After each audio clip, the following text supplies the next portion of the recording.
Hey guys, Dylan and Taylor here, and today we are doing a redesigning Sonic OCs. I know it's been forever since we did one of these episodes. We've recently gotten back into the hang of it, and we wanted to do some all-time classic OC fan characters.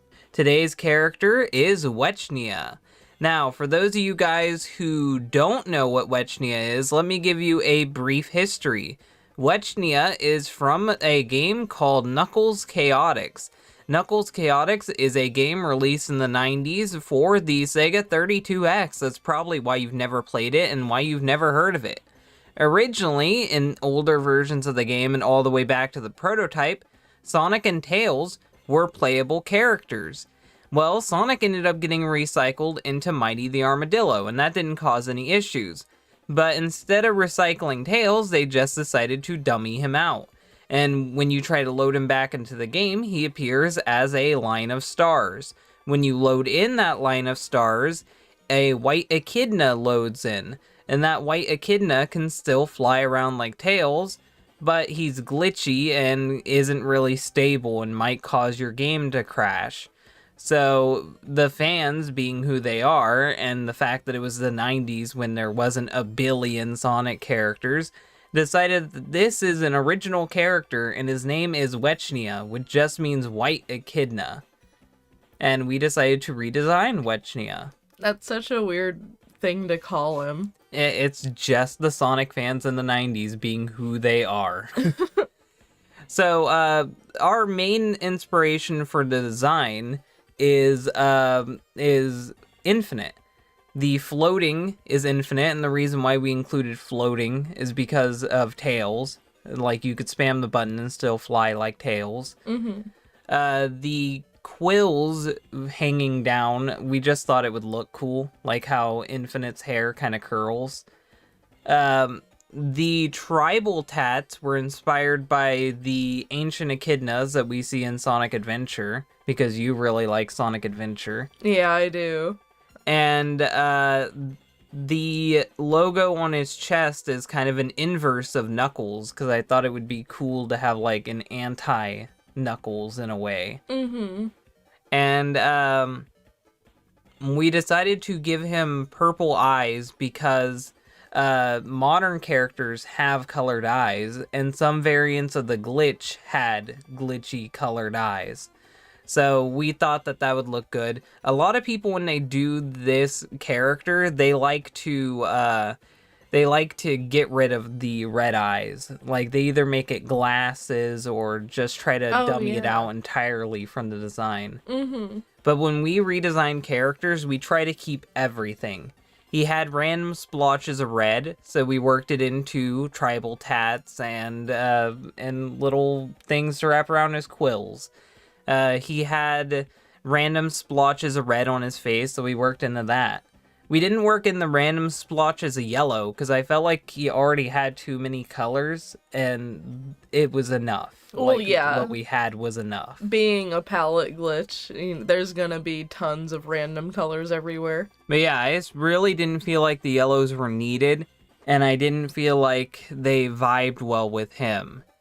And if I had to say what this character is mainly, I would say that it's some type of ancient echidna that either gained godly powers due to experimentation with emeralds or was cursed with some type of like ghost form. That's how I would explain what this guy is. Damn, you got into it. I had no idea. You have to give an explanation of what's going on. Yeah. But the shoes were inspired by Interjack, who is another Echidna demigod, this time from the Archie comics. Is there really anything else that needs to be explained with the design? The only reason I kept the eyes purple is because Knuckles' eyes are purple. Yeah, that's true. And modern we made Knuckles. him modern. Yeah. When these glitch characters have like different colored eyes, I like to make them modern. Because for me, and I know that Archie in some continuities contradict this, but for me, modern characters have colored eyes, classic characters have black eyes.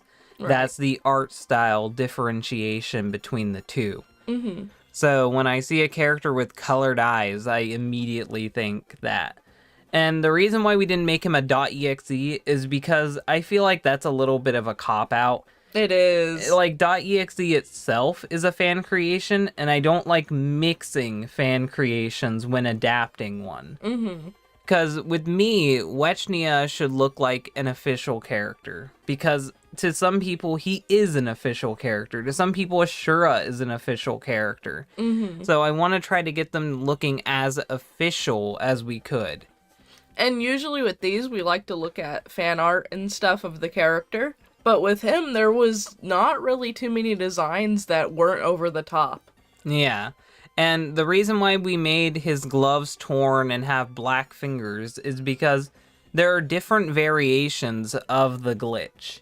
Mm-hmm. And depending on which variation of the glitch you get, he might have random colors on his gloves. He might have random colors throughout his body. So we tried to really work in all of the variations of Wechnia that we could into one design. Mm-hmm. And I feel like we really did balance out everything that was Wechnia, and I think our main goal was to make him not look like Knuckles. And I don't know if we achieved that goal or not. He still looks like Knuckles, but I don't know. Of course, he's an Echidna. I don't know how to make an Echidna that doesn't look like Knuckles without making it look like Boom Knuckles or something. Yeah, right. I guess we could have made him a bit skinnier looking. I tried to do that with the shading on the stomach. I mean, I think the only way that you can make an Echidna not look like Knuckles is to give them different clothing and different accessories. But it wouldn't make sense for Wechnia to have different clothing or accessories. No, it wouldn't.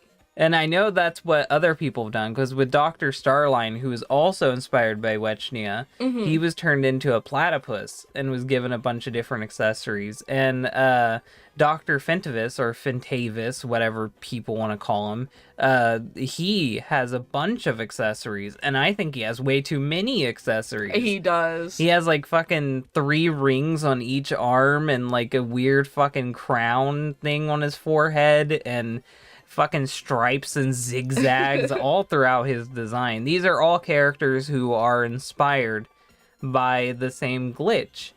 And I feel like a lot of people want to convolute his design because he's a glitch.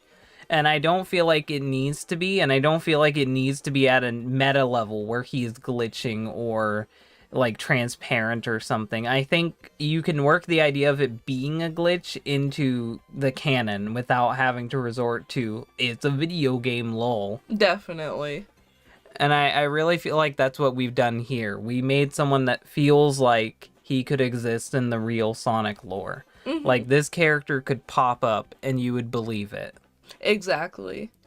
So hopefully you guys like this design. It was a lot of fun drawing him. It was a lot of fun coming up with him. How did you feel about the design before we go, babe? Oh, this is probably my favorite redesign we've ever done. Like, the whole process was just so smooth and everything came to me immediately. So I'm really happy with how he came out. I am too. If you guys like this video, hit the like button. If you really like it, share it. And if you want to see more, then subscribe. Thank you guys for watching, and bye. Bye.